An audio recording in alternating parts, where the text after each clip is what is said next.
Allergic to my perfume? He recoiled the moment I walked in, scrunching his nose and waving his hand like I'd doused myself in acid.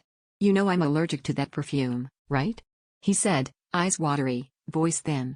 I felt stupid, humiliated, standing there in the hallway, clutching my bag, regretting the spritz I'd impulsively given myself before heading home.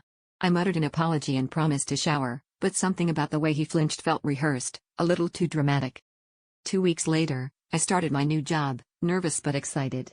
At orientation, I met her, the woman with the kind smile and perfect hair. She reached out to shake my hand, and as I leaned in, her scent hit me. My perfume, unmistakable. I complimented her, and she laughed, saying it was a signature she'd worn for years. My skin prickled, and while she chatted about office politics, I pieced it together: her, my perfume, and my boyfriend's weird reaction. Later, in the break room, I caught her scrolling through old photos, him, arm slung around her, grinning. My stomach lurched. That night, I confronted him, skipping the pretense. He denied it at first, but the panic in his eyes gave him away.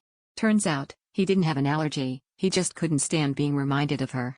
He'd recognized the scent instantly, and instead of admitting his baggage, he'd lied, letting me believe I was the problem. The argument that followed was ugly, raw. He called me paranoid, I called him a coward. By the end, it was clear, he wasn't over her, and I was just collateral damage in his unfinished business.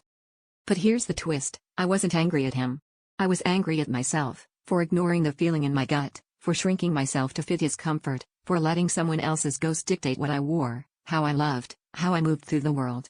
I realized I'd spent so long trying to avoid conflict that I never saw the real thing coming. And as I packed my bags, I decided that the next time someone flinched at my scent, I'd let them choke.